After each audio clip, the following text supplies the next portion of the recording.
Primera de Corintios capítulo 13, si Dios lo permite, vamos a considerar desde el versículo 4 hasta el versículo 7. Primera de Corintios capítulo 13, desde el versículo 4 hasta el versículo 7. Si eres creyente, vive una vida caracterizada por amor. Si eres creyente, vive una vida caracterizada por amor. Aquí en 1 Corintios capítulo 13, realmente el contexto en el cual, aún en el capítulo 12 y en el capítulo 14, está hablando sobre los dones espirituales que hay en la iglesia. Y la cuestión es que allí en Corinto no los están usando correctamente, sino que los están haciendo para vanagloriarse, lo están haciendo para recibir aplauso, para verse bien, por egoísmo, etc. Y entonces, lo que el apóstol Pablo, inspirado por Dios, hace es resaltar la preeminencia del amor, aquí en capítulo 13, donde destaca que puedes hacer un montón de cosas. Puedes tener la habilidad, puedes tener grandes habilidades, grandes oportunidades, pero si no lo haces con amor, de nada sirve. Por eso aquí en los primeros 3 versículos, estos 1 Corintios 13, del 1 al 3, dice: si yo hablase lenguas humanas y angélicas y no tengo amor, vengo a ser como metal que resuena o címbalo que retiñe. Si tuviese profecía y entendiese todos los misterios y toda ciencia, y si tuviese toda la fe de tal manera que trasladase los montes, y no tengo amor, nada soy. Y si repartiese todos mis bienes para dar de comer a los pobres, y si entregase mi cuerpo para ser quemado, y no tengo amor, de nada me sirve. ¿Vale? Entonces, ahí destaca en esos primeros 3 versículos, ahí en 1 Corintios 13, desde el versículo 1 al versículo 3, destaca realmente la supremacía del amor, o sea, la preeminencia del amor, porque ahí menciona hablar en lenguas humanas y angélicas, ahí menciona, eso es en versículo 1, en versículo 2, el tener profecía, o entender todos los misterios y la ciencia, el tener fe para trasladar los montes. Aún en el versículo 3, que das todas tus pertenencias para los pobres, o aún incluso entregas tu vida. O sea, lo puedes dar absolutamente todo, puedes hacer cosas maravillosas. Pero si no tienes amor, de nada sirve, ¿vale? No eres nada. Y entonces lo que hace, después de que menciona aquí en estos 3 versículos cómo el que es creyente va a reflejar el amor de Cristo, incluso ese amor, el amor autentifica a las personas espirituales, porque eso es lo que estaban haciendo los corintios. Ellos estaban diciendo: mira mis dones, mira qué habilidades tengo, eso demuestra cuán espiritual soy. Y el apóstol Pablo dice: eso no tiene nada que ver. Puedes hacer un montón de cosas, cosas muy visibles, muy grandes, muy poderosas, ser muy sabio, etc. Puedes incluso entregar tu vida por otros o dar todas tus pertenencias, pero si no tienes amor, de nada sirve. Entonces, ¿qué es lo que identifica a un seguidor de Cristo? Que ama como Cristo. Y entonces lo que hace el versículo 4 al versículo 7 destaca como el amor controla los pensamientos y las acciones de las personas espirituales. O sea, aquí destaca la naturaleza del amor genuino. Y por eso nos dice el amor, esto es en versículo 4, 1 Corintios 13, versículo 4, el amor es sufrido, es benigno. El amor no tiene envidia. El amor no es jactancioso, no se envanece, no hace nada indebido, no busca lo suyo, no se irrita, no guarda rencor. No se goza de la injusticia, mas se goza de la verdad. Amén. Todo lo sufre, todo lo cree, todo lo espera, todo lo soporta. Entonces ahí encontramos esas características del amor genuino, ¿vale? Describe la naturaleza del amor verdadero. Y luego del versículo 8 hasta el versículo 13 destaca que el amor es eterno y completo, pero los dones de la gracia son temporales, porque podéis notar ahí en versículo 8, dice, el amor nunca deja de ser, pero las profecías se acabarán, y cesarán las lenguas, y la ciencia acabará, porque en parte conocemos y en parte profetizamos, mas cuando venga lo perfecto, entonces lo que es en parte se acabará. Cuando yo era niño, hablaba como niño, pensaba como niño, juzgaba como niño, mas cuando ya fui hombre, dejé lo que era de niño. Ahora vemos por espejo oscuramente, mas entonces veremos cara a cara. Ahora conozco en parte, pero entonces conoceré como fui conocido. Y ahora permanecen la fe, la esperanza y el amor. Estos tres. Pero el mayor de ellos es el amor. Entonces ahí podéis notar, acabo de leer ahí 1 Corintios 13, desde el versículo 8 al versículo 13, donde destaca la permanencia del amor, que permanece. Por eso nos dice ahí el versículo 8, el amor nunca deja de ser. Y es que el amor es esencial en la vida del creyente. Esta enseñanza de las características del amor trascienden una situación particular. Esa situación en la que se encontraban en los corintios, aunque se relaciona directamente con la situación en la que están. Y aquí lo que hace el apóstol Pablo, él personifica al amor para mostrar sus hechos superiores. Lo que es interesante es cuando lo consideras estas características que menciona aquí en 1 Corintios 13, desde el versículo 4 hasta el versículo 7, lo que notaréis es que Pablo no usa adjetivos para describir al amor, sino que usa verbos. ¿Por qué usa verbos? Porque el amor no es algo estático, sino es algo dinámico. Está activo. Y aún el tiempo presente de los verbos describe acciones habituales, acciones presentes. Entonces, el amor se demuestra. El amor se vive. No está hablando de una emoción. El amor se tiene que demostrar. El amor se define por lo que hace y por lo que no hace. El amor provee evidencia y se manifiesta. Y cuando el amor genuino obra, el amor propio no domina. O sea, si amas genuinamente, no vas a ser egoísta. No vas a estar pensando en ti mismo, en lo que tú quieres, sino estás pensando en los demás. Entonces, por ello, en este texto, el apóstol Pablo está exhortando a los corintios a amar mostrando la naturaleza del amor genuino. Lo que es interesante es que si se quitan los términos negativos, se puede encontrar una buena descripción de los corintios. ¿A qué me refiero? Por ejemplo, en versículo 4, si dices...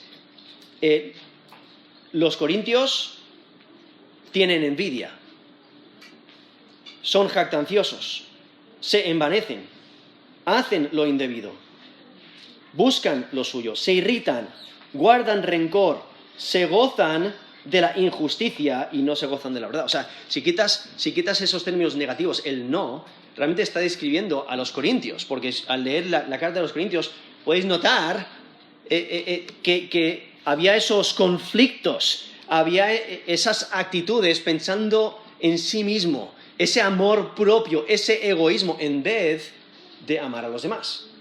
Y se notaba en la manera en que usaban los dones espirituales, porque cuando una persona pone su fe en Cristo como Señor y Salvador, el Espíritu Santo viene a morar dentro de él y Dios mismo le capacita, le da habilidades espirituales, le da estos dones de gracia, cada uno conforme a la necesidad, porque cada congregación, o sea, la iglesia es un cuerpo y cada congregación tiene diferentes miembros, al igual que un cuerpo tiene diferentes miembros, y entonces incluso el apóstol Pablo describe en esos capítulos anteriores que en esos capítulos que rodean aquí 1 Corintios 13, describe que al igual que un cuerpo tiene diferentes miembros que tienen diferentes funciones, pues la iglesia, o sea, la congregación también tiene diferentes miembros, tienen diferentes funciones y todos trabajan juntos para edificar la iglesia, para unir la iglesia, para mostrar el amor de Cristo. Amén. Al igual que un cuerpo, pues tiene ojos, ¿no? Tiene pies, tiene manos, tiene dedos, etcétera, tiene un corazón y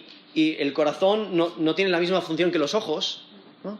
Pues la misma manera en la congregación de la iglesia. O sea, cada uno tiene los dones que Dios le ha dado y debe de servir a Dios con esos dones y no debe de hacerlo para recibir aplauso, no debe de hacerlo para elogiarse o jactarse, sino con el simple hecho de decir, wow, Dios me ha dado este don, no tengo por qué jactarme, por qué exaltarme, porque es un don, es algo que he recibido de Dios, entonces debo de ponerlo en práctica para la honra y la gloria de Dios y para la edificación de la iglesia.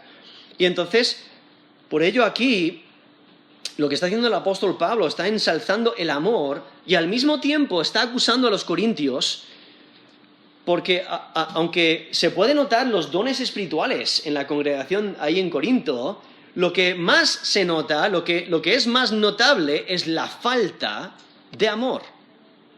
Les falta amor.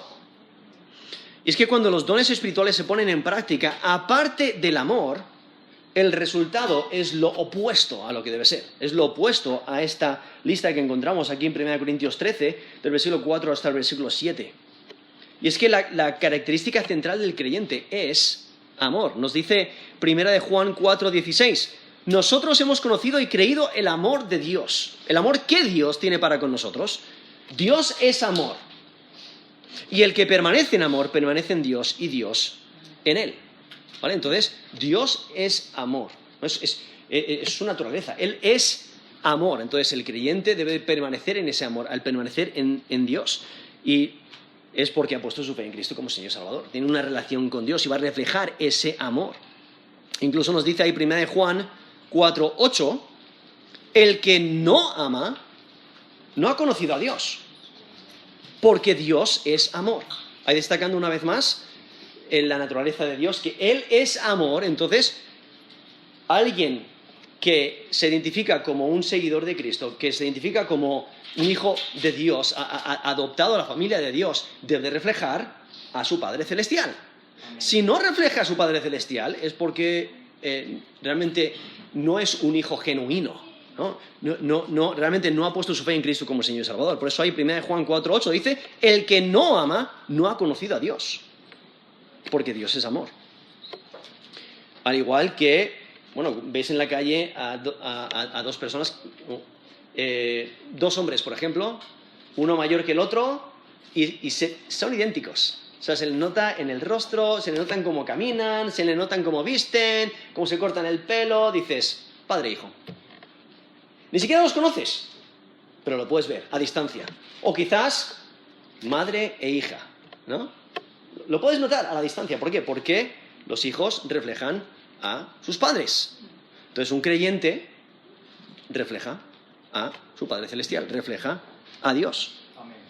En Juan 13, 35, Jesús dice, en esto conocerán todos que sois mis discípulos, si tuvierais amor los unos con los otros. Eso es Juan 13, 35. O sea, se debe de notar que uno es seguidor de Jesús, porque ama. Ese amor demuestra que somos seguidores de Cristo. Y es que lo que hace Pablo, él recoge en esta descripción del amor de la vida y del ministerio de Jesús, a tal punto que se puede reemplazar el término amor por el nombre de Jesús. O sea, si consideráis el texto, consideráis la vida de Jesús, podéis reemplazar el nombre de Jesús, reemplazar el amor por Jesús, diciendo, Jesús es sufrido, es benigno, Jesús no tiene envidia, Jesús no es jactancioso, no se envanece, él no hace nada indebido, no busca lo suyo, no se irrita, no guarda rencor, no se goza de la injusticia, mas se goza de la verdad. Jesús todo lo sufre, todo lo cree, todo lo espera, todo lo soporta. Cuando consideráis el ministerio de Jesús, la vida de Jesús, realmente podéis notar esta descripción de amor identifica a Jesús y su ministerio y su vida. Y es que el creyente debe aspirar a hacer todo lo que hace por amor para el beneficio de otros. Es que si eres creyente, vive una vida caracterizada por amor.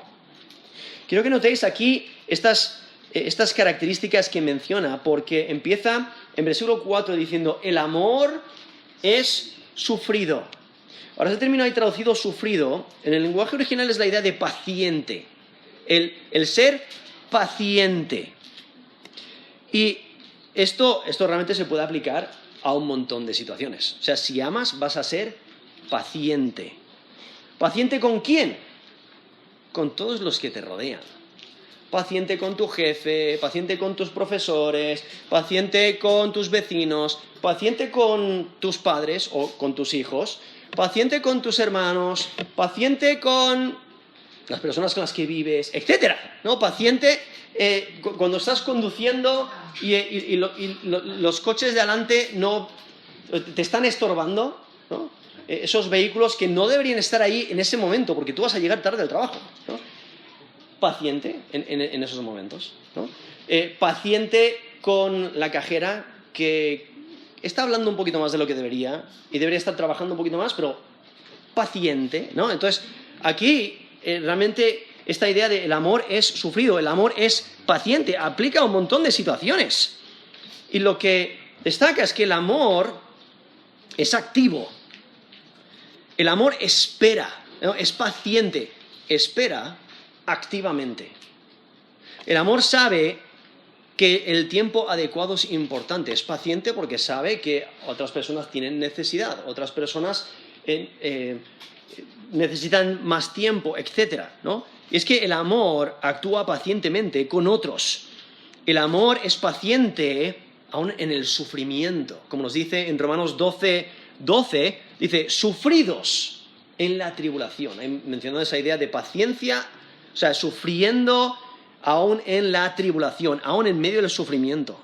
El amor sufre daños sin represalias.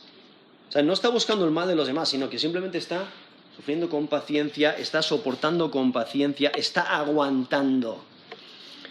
El amor sufre injusticia con buena voluntad. Porque incluso aquí en 1 Corintios 6, en versículo 7, el contexto está que hay hermanos en Cristo que se están denunciando los unos a los otros, se están yendo a los tribunales seculares y están habiendo juicios. Y entonces el apóstol Pablo dice, ahí en 1 Corintios 6, 7, ¿por qué no sufrís más bien el agravio? ¿Por qué no sufrís más bien el ser defraudados?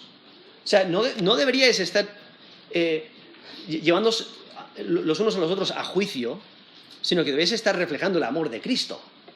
Entonces, ¿por qué no sufrís el agravio? O sea, sería mucho mejor. Refleja a Cristo en esa situación. Aún en 1 Tesalonicenses 5:14 nos dice que seáis pacientes para con todos. Pacientes para con todos. O sea, eso incluye a todos. No es que puedas elegir con quién vas a ser paciente. Bueno, voy a ser paciente con tales personas porque, bueno, es que me gustan, ¿no? Y las personas que no me gustan, pues no voy a ser paciente. No, tienes que ser paciente con todos. Entonces, la persona que ama puede esperar pacientemente, sin quejarse. Puede aguantar las debilidades de otro. La persona que ama puede aguantar las características irritantes de otra persona. La persona que ama puede soportar el retraso de otros. Refleja paciencia. Incluso nos dice Santiago 5, versículo 8, y dice tened también vosotros paciencia y afirmad vuestros corazones, porque la venida del Señor se acerca. Entonces, sed pacientes, porque de todas formas nuestra salvación está más cerca que cuando creímos, ¿no? Entonces, sois pacientes y quizás cuando al extenderse esa paciencia, de repente Cristo vuelve y os gozáis, ¿no? En que habéis sido pacientes porque Cristo está cerca. Entonces ahí refleja eso Santiago 5:8, la importancia de tener paciencia porque la venida del Señor se acerca. Paciencia en la vida, paciencia en las tribulaciones, paciencia con otras personas, afirmando nuestro corazón en esa esperanza que tenemos en Cristo. Entonces, por eso aquí en 1 Corintios 13, versículo 4, dice, el amor es sufrido, pero también dice que el amor es benigno. Ahora, ese término traducido benigno En el lenguaje original es la idea de amable, o sea, bondadoso. Es alguien amable, o sea, el amor se muestra acogedor, se muestra de manera agradable, con generosidad. El amor es atento, es servicial, es amable. Como sabéis, es fácil hablar con alguien que es amable. Es fácil querer saludar a alguien que es amable, pero a alguien que no lo es, les huyes. Entonces, refleja esa amabilidad, porque el amor genuino es amable. Y es que el amor responde hacia otros con amabilidad. Y el perdón que Dios nos ha mostrado. Como nos dice Efesios 4, versículo 32. Antes, sed benignos unos con otros, misericordiosos, perdonándoos unos a otros, como Dios también os perdonó a vosotros en Cristo. Eso es Efesios 4, versículo 32. Y es que Dios ha demostrado su larga paciencia para con nosotros y su abundante misericordia hacia el hombre pecador. Por eso incluso estas características reflejan a Dios. Y nos dice el apóstol Pablo en Romanos 2, versículo 4, ¿o menosprecias las riquezas de su benignidad, paciencia y longanimidad, ignorando que su benignidad te guía al arrepentimiento? Entonces esas características de la paciencia de Dios, las características de la amabilidad y la bondad de Dios, te ayudan a buscarle, te ayudan a gozarte en Él. Y es que la amabilidad reconoce que todos tienen una carga pesada en sus vidas. Entonces, sé amable. ¿Tú quieres que sean amables contigo? Pues tú, sé amable, refleja el amor de Cristo. Entonces, el que ama es misericordioso, es compasivo, es rápido en perdonar. El que ama es amable aún con aquellos que no lo son. El que ama, ama en todo momento. Es amable aun cuando está teniendo un mal día. Entonces, por eso aquí el amor genuino es benigno, es amable. Continúa aquí estas características cuando dice el amor no tiene envidia. Esto es 1 Corintios 13, versículo 4. El amor no tiene envidia. Ahora, aquí ese término traducido envidia, en el lenguaje original es el término que significa celo. Y se puede tener celo positivo o celo negativo, ¿no? Celo positivo en el sentido de que buscas algo con ganas. El celo negativo es que te molesta cuando a otro le va bien. Entonces, aquí, como mencioné, puede referirse a un interés intenso en algo que puede también llevar a la envidia, como lo que estaba ocurriendo con los corintios. Ellos deseaban los dones espirituales. Pero nos dice en 1 Corintios 14, versículo 12, así también vosotros, pues que anheláis dones espirituales, procurad abundar en ellos para edificación de la iglesia. Entonces, ellos estaban poniendo en práctica sus dones espirituales, pero no lo estaban haciendo por amor. No los estaban haciendo para edificar la iglesia, sino estaban pensando en sus propios deseos, ¿no? En lo que les convenía. Sí, lo estaban buscando, pero eso llevaba a una actitud incorrecta. Y como mencioné, también este término, aquí traducido envidia, tiene ese significado, un sentimiento negativo por el éxito de otro. O sea, es posible causar divisiones aún en el nombre de sabiduría. Es decir, no, es que somos sabios. Y estás creando divisiones porque no estás mostrando amor.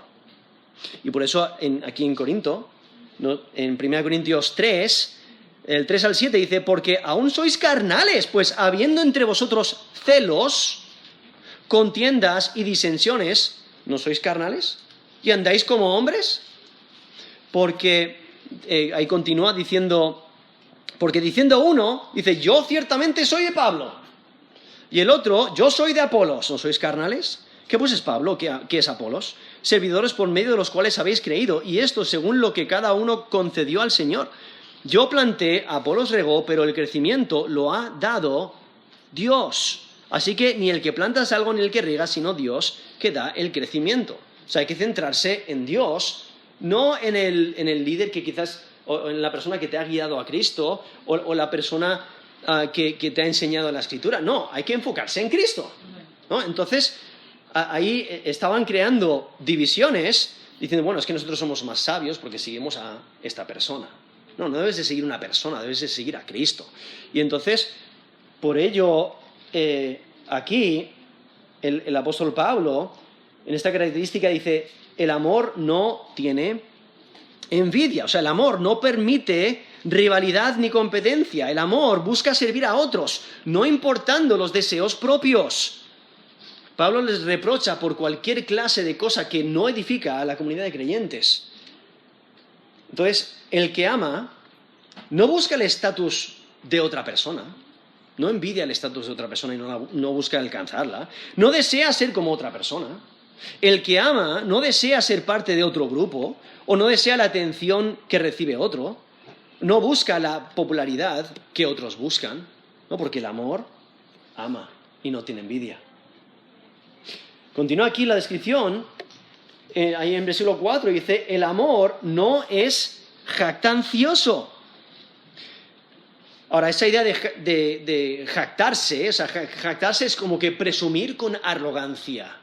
Es como por donde vas, te das palmadas en las espaldas, ¿no? En la espalda, diciendo, mira qué grande soy yo.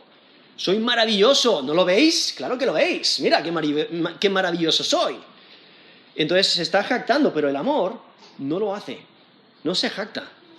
No se jacta porque tiene la perspectiva correcta. El amor no actúa de manera egocéntrica, pensando solamente en sí mismo. El amor no llama la atención de manera excesiva hacia uno mismo. El amor no busca una posición elevada, no busca triunfar sobre otros. Porque aquí en Corinto había algunos que deseaban los dones espirituales más visibles para poder jactarse. Aún también el apóstol Pablo se encontraba con rivales. Y ahí en Corinto había rivales que pensaban que tenían sabiduría superior. Entonces todo el mundo debía de escucharles a ellos. Ellos tienen conocimiento superior. Entonces, ¿tienes alguna pregunta? Yo tengo la respuesta, ven a mí. O pensaban que eran dotados de una manera especial por el Espíritu. Entonces eran la élite espiritual. Pero el apóstol Pablo, por eso aquí destaca, si no hay amor, esas características no son genuinas. Entonces, porque no es posible jactarse y amar al mismo tiempo. No es posible. No es posible estar centrado en ti mismo y amar genuinamente.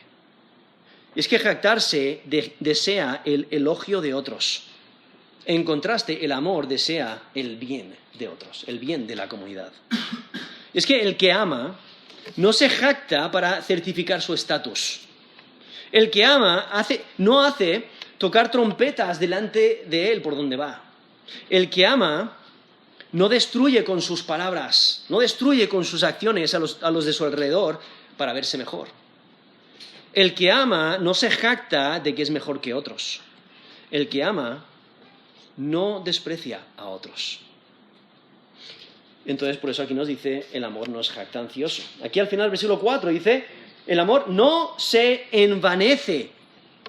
Ahora, es similar al anterior en el sentido de que tiene matices de arrogancia. Aquí, en ese término envanece, en el lenguaje original es la idea de inflarse, de enorgullecerse, de como inflarse para decir, como, mira lo maravilloso que soy. Entonces, se inflan pensando que son superiores espiritualmente. El amor no hace eso. Pero eso es lo que ahí en Corinto estaban haciendo. A tal punto que ellos piensan que pueden permitir pecado en la iglesia y no pasa nada, porque ellos son súper espirituales, ellos saben mejor, ellos saben cómo lidiar con ese pecado que está en la congregación. Y entonces el apóstol Pablo, en 1 Corintios 5, del 1 al 2, dice, de cierto se oye que hay entre vosotros fornicación, y tal fornicación cual ni aún se nombra entre los gentiles, tanto que alguno tiene la mujer de su padre. Y todos estáis envanecidos. No ¿debierais más bien haberos lamentado para que fuese quitado de en medio de vosotros el que cometió tal acción? O sea, el apóstol Pablo les reprocha porque ellos piensan que son súper espirituales, se inflan a sí mismos, pero no están reflejando el amor genuino, no están reflejando santidad porque están permitiendo pecado, no son tan sabios como creen que son. Piensan que son más espirituales de lo que realmente son. Piensan que su estatus espiritual les hace menos vulnerables al pecado. Pero vemos como incluso en 1 Corintios 8:1 dice, el conocimiento envanece, pero el amor edifica.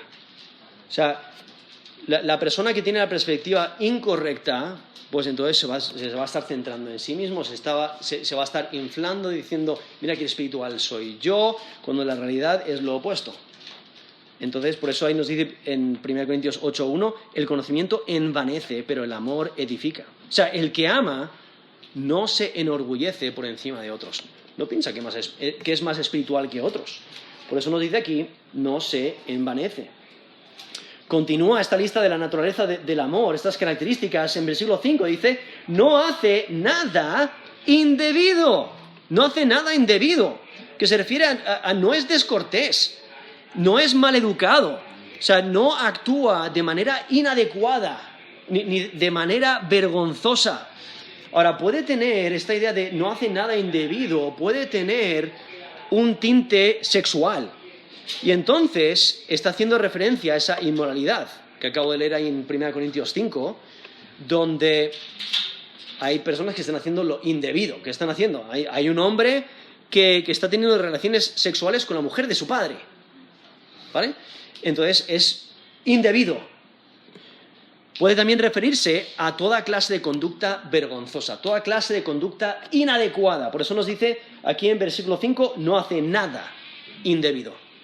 No hace nada vergonzoso, no hace nada descortés, no es maleducado. Y lo que hace es, nos trae a la memoria esas mujeres en Corinto que están menospreciando la distinción entre ambos sexos. Esa distinción que Dios estableció cuando nos dice en 1 Corintios 11:3. Pero quiero que sepáis que Cristo es la cabeza de todo varón, y el varón es la cabeza de la mujer, y Dios la cabeza de Cristo, ¿no? Y ahí en ese contexto está destacando la autoridad que Dios ha dado al hombre sobre la mujer, ¿vale? Pero había mujeres que no les parece bien, entonces querían hacer lo que les daba la gana, y estaban actuando de una manera indebida porque están rompiendo la palabra de Dios. Y entonces, ahí tenemos un ejemplo. También trae a la memoria a aquellos que humillaban a los pobres durante la cena del Señor. Ahí en 1 Corintios 11, versículo 22. ¿Pues qué? ¿No tenéis casas en que comáis y bebáis? ¿O menospreciáis la iglesia de Dios y avergonzáis a los que no tienen nada? ¿Qué os diré? ¿Os alabaré? En esto no os alabo. Entonces había personas que tenían suficiente, tenían alimentos, pero cuando se reunían en la iglesia a comer, ellos eran los que se aprovechaban, comían más, y luego los pobres que no tenían ni siquiera comida en su casa, no tenían con qué participar, no tenían con qué comer, etcétera, en la iglesia. Está diciendo, no os voy a alabar, porque estáis pensando en vosotros mismos. Entonces, están actuando de manera indebida. Y es que el amor el amor cristiano no se comporta de manera indecorosa. El amor no se mete en conversaciones en búsqueda de atención. El amor no interrumpe cultos de adoración o instituciones públicas para tomar el protagonismo, que es otra cosa que estaba ocurriendo aquí en Corintios, donde están teniendo un culto de adoración y entonces estaban irrumpiendo con diferentes dones, diciendo que es un don que viene de Dios, y estaban irrumpiendo, estaban buscando el aplauso de las personas. Por eso nos dice 1 Corintios 14, del 27 al 33, si habla alguno en lengua extraña, sea esto por 2 o a lo más 3, y por turno, y uno interprete. Y si no hay intérprete, calle en la iglesia y hable para sí mismo y para Dios. Asimismo, los profetas hablen 2 o 3 y los demás juzguen. Y si alguno le fuere revelado a otro que estuviere sentado, calle el primero. porque podéis profetizar todos uno por uno para que todos aprendan y todos sean exhortados. Y los espíritus de los profetas están sujetos a los profetas, pues Dios no es Dios de confusión, sino de paz, como en todas las iglesias de los santos. Eso es 1 Corintios 14, del 27 al 33, donde menciona este problema en la iglesia ahí en Corinto, donde las personas pues levantaban la voz, quizás hablando en lenguas o quizás profetizando, pero no lo estaban haciendo correctamente conforme a esta enseñanza, sino que estaban buscando aprobación del hombre, estaban buscando el elogio de las personas, y eso no lo hace el amor. Eso lo hace el egoísmo. Que me miren a mí, que me aplaudan a mí. Entonces, son cosas indebidas. Por eso aquí nos dice 1 Corintios 13 que el amor no, en versículo 5, el amor no hace nada indebido. O sea, el que ama no es infiel a su cónyuge. El que ama no arma un escándalo por donde va para ser el foco de la atención. El amor no hace nada indebido. Continúa aquí cuando dice, no busca lo suyo. No busca lo suyo.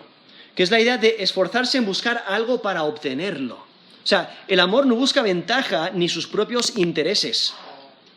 Realmente hace eco de la cuestión de comer carne vendida en los mercados.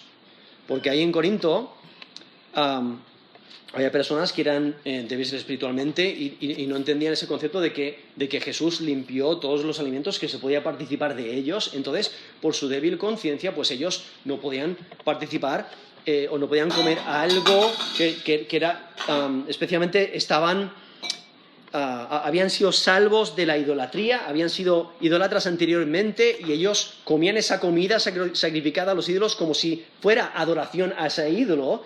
Entonces, cuando ven esa carne sacrificada a los ídolos en el mercado, pues entonces no lo pueden comer, o sea, les ofende, aunque los ídolos no son nada.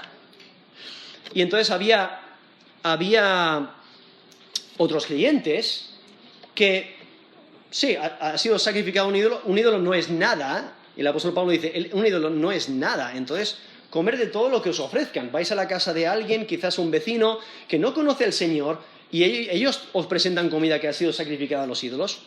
Es comida, no os preocupéis, porque los ídolos no son nada, pero otros, por su débil conciencia, les puede ofender.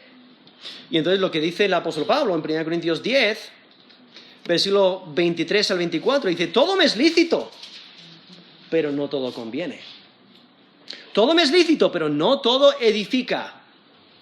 Ninguno busque su propio bien, sino el del otro. Entonces, si te das cuenta de que algo ofende a la otra persona, a lo mejor no te ofende a ti, y tú sabes que no desagrada a Dios, pero si lo ofende a él, no lo vas a hacer en su presencia. En este caso es comer esta carne que había sido sacrificada a los ídolos, o había por lo menos la posibilidad de que fuera sacrificada a los ídolos. Y entonces, pues el apóstol Pablo dice, no voy a participar de ello, no voy a comer de ello para no ofender a la otra persona. Y por eso nos dice ahí 1 Corintios 10, del 31 al 33, si pues coméis o bebéis o hacéis otra cosa, hacedlo todo para la gloria de Dios. No seáis tropiezo ni a judíos, ni a gentiles, ni a la iglesia de Dios, como también yo en todas las cosas agrado a todos, no procurando mi propio beneficio, sino el de muchos, para que sean salvos. Entonces ahí, eso es 1 Corintios 10, del 31 al 33, donde el apóstol Pablo está pensando en los demás y sabe las exigencias de los judíos y los gentiles, etc., y por ello se adapta a las necesidades de otros para alcanzarles con el Evangelio, para edificarles espiritualmente, porque no busca agradarse a sí mismo. Es como nos dice Romanos 15, del 1 al 3. Así que, los que somos fuertes debemos soportar las flaquezas de los débiles y no agradarnos a nosotros mismos. Cada uno de nosotros agrade a su prójimo en lo que es bueno para edificación, porque ni aun Cristo se agradó a sí mismo, antes bien, como está escrito, los vituperios de los que te vituperaban cayeron sobre mí. Eso es Romanos 15, del 1 al 3, donde vemos que el apóstol Pablo menciona a Jesús como el ejemplo a seguir, que él sufrió nuestros insultos. Él sufrió por nosotros. porque Él tomó nuestras flaquezas, Él reconoció nuestra debilidad y Él no vivió para sí mismo, sino que se entregó por nosotros. O sea, entonces, que aprendamos ese principio de no agradarnos a nosotros mismos, sino agradar a nuestros prójimos en los que es bueno para edificación. Nos dice Romanos 15, versículo 2. Y es que el amor no busca ganancia propia. El amor no busca justicia propia. El amor no busca validación personal, sino que el amor busca el bien de otros. El amor estima a otros como superiores. Por eso aquí menciona que no busca lo suyo. No busca lo suyo. Aquí en 1 Corintios 13, versículo 5. No busca lo suyo. Incluso nos dice en Filipenses 2, del 3 al 4, nada hagáis por contienda o por vanagloria. Antes bien, con humildad, estimando cada uno de los demás como superiores a él mismo. No mirando cada uno por lo suyo propio, sino cada cual también por lo de los otros. Eso es Filipenses 2, del 3 al 5, y justo después da el ejemplo de Jesús, que Él se humilló a sí mismo y tomó la cruz por nosotros. Entonces, por ello, el apóstol Pablo puede decir, aquí mismo en 1 Corintios 10, 31, yo sigo a Cristo, vosotros seguidme a mí, en este concepto del amor, porque dice, como también yo en todas las cosas agrado a todos, no procurando mi propio beneficio, sino el de muchos, para que sean salvos. Eso es 1 Corintios 10, versículo 33. Y es que el que ama no busca lo suyo. El que ama no abandona a su familia en su día libre para participar de algo que le gusta a él, sino que muestra amor hacia su familia, ¿no? Por eso no busca lo suyo. Continúa aquí, dice, no se irrita.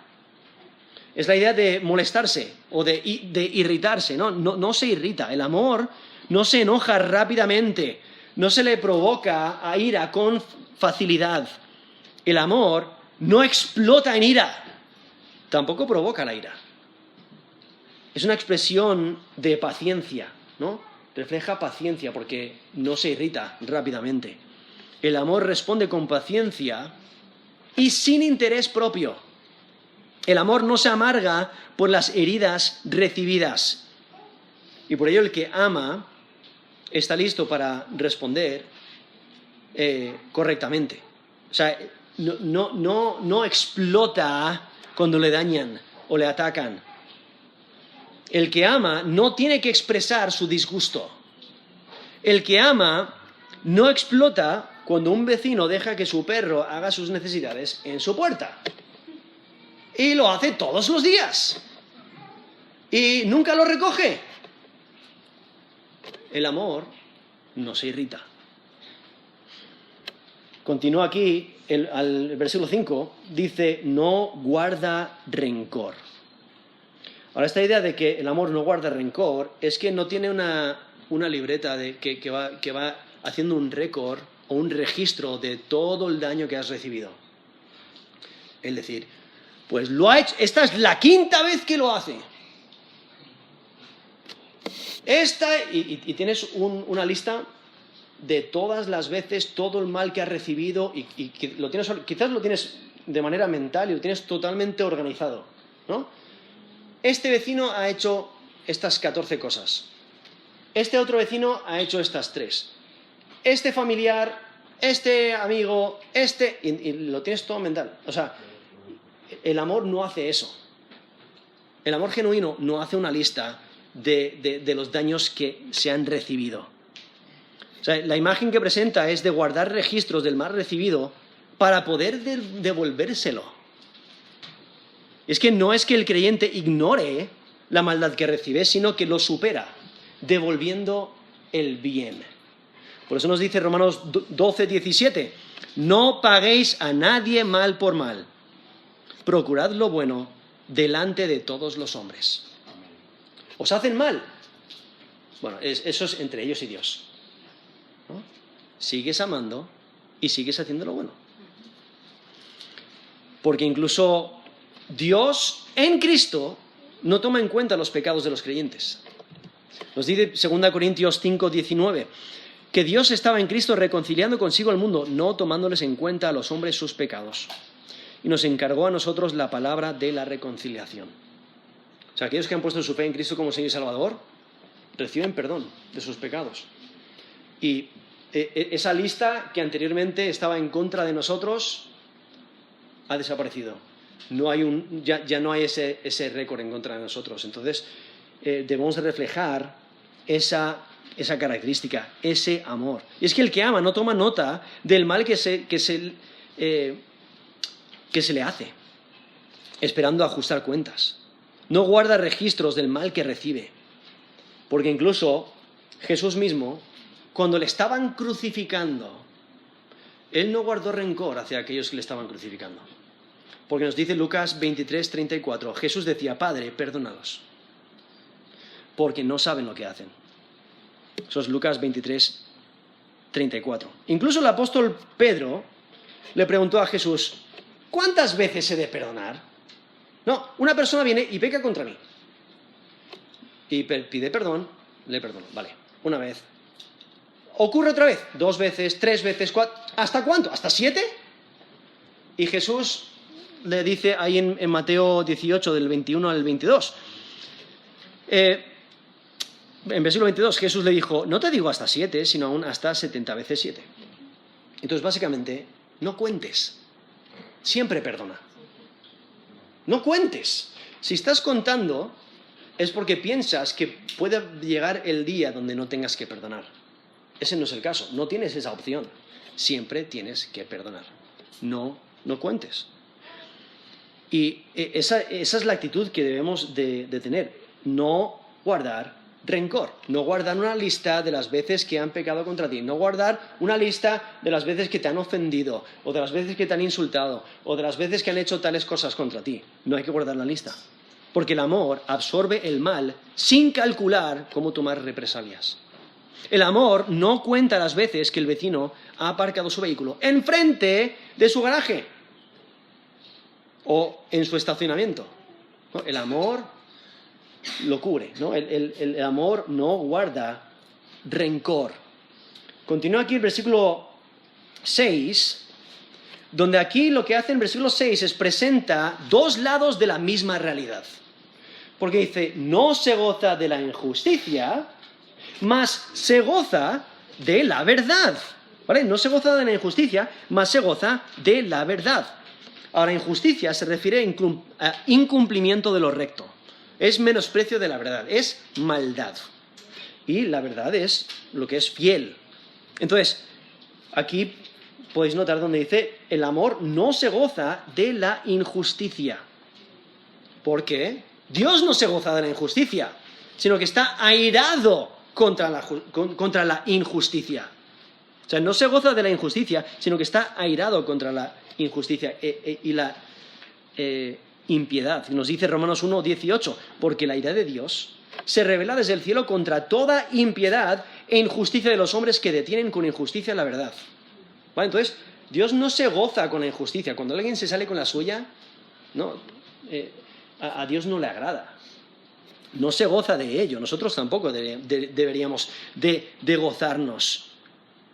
Es que la persona que está llena de amor, del amor de Dios, rehúsa deleitarse en la maldad. El amor no se goza en el mal. O sea, no se goza cuando le viene mal a alguien. Aunque posiblemente pienses, es que se lo merecía, ¿no? La Guardia Civil le ha parado porque iba tan rápido por la carretera que casi causa un accidente. ¡Se lo merecía! O quizás alguna guerra contra una nación que dices, se lo merecía, ¿no? O quizás alguna pelea, o multas, chismes, robos. O sea, el amor no se goza cuando alguien hace lo malo y se sale con la suya. Cuando un estudiante hace trampas en un examen y no le pillan, ¿no? ¡Wow! Lo ha logrado, ¿no? ¡Qué listo ha sido! Que se ha llevado ahí todas las notas, ha hecho el examen, ha salido y no lo han pillado. ¡Wow! No, el amor no se goza de la injusticia. Dice, se goza de la verdad. Esta es la segunda parte del versículo 6. Se goza de la verdad. O sea, Se goza en lo que es verdadero, lo que es fiel, lo que es realidad, lo que es un hecho verdadero. No se goza en la injusticia, o sea, no se goza en reprochar a alguien o pronunciar juicios sobre el malhechor. De decir, ¿has visto qué malo eres? ¿O has visto lo que has errado? No toma el placer en sermonear al que ha errado. Si la situación es mala, el amor debe de ayudar. Si la situación es buena, el amor lo celebra. Y por eso nos dice, mas se goza de la verdad. O sea, el amor se deleita en la integridad, en lo recto. El amor no manipula la verdad. El amor no busca intereses escondidos, sino que busca la verdad. Y es honesto y se deleita en la realidad. Aquel que está lleno del amor de Dios se regocija con la conducta que refleja el Evangelio. El amor busca la redención de otros, o sea, busca para... y se goza cuando otras personas ponen su fe en Cristo como Señor y Salvador. Se gozan cuando reciben misericordia. Se goza cuando Dios hace justicia. Es que el amor no oculta la verdad. El amor no intercambia la verdad por la mentira. El amor no hace nada contra la verdad. No se molesta ante la verdad. Y entonces, esta descripción de la naturaleza del amor termina en el versículo 7 con 4 descripciones que usan el término todo. ¿Podéis notar? Repite el todo lo sufre, o sea, el amor todo lo sufre, todo lo cree, todo lo espera, todo lo soporta. Y es como casi una metralleta, ¿no? Que viene todo de una. Para enfatizar que el amor, la característica del amor es aguantarlo todo por amor. Y implica en todo momento, en todo, siempre. O sea, el amor no tiene límites. Lo interesante es que aquí, en estas últimas 4 características, las 2 del medio, dice todo lo cree, o sea, que implica la fe, y la tercera, todo lo espera, implica esa esperanza. Podéis notar en el versículo 13, dice, ahora permanecen la fe y la esperanza y el amor. Estos 3, pero el mayor de ellos es el amor. Otra cosa que hay que notar es que al principio del versículo 7 dice todo lo sufre y al final todo lo soporta, y esos 2 verbos, esos 2 términos son casi sinónimos, resaltando el sufrimiento, el aguantar, el soportar, lo cual está haciendo un quiasmos, básicamente, como un sándwich donde el pan está en los exteriores y la carne está justo en el medio. Ese es el punto principal. Y el punto principal es todo lo cree.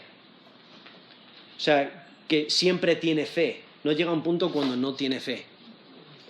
Y todo lo espera. No llega a un punto cuando no tiene esperanza, sino que continúa teniendo esperanza. Y es porque el amor aguanta cualquier cosa. Entonces realmente eso es central.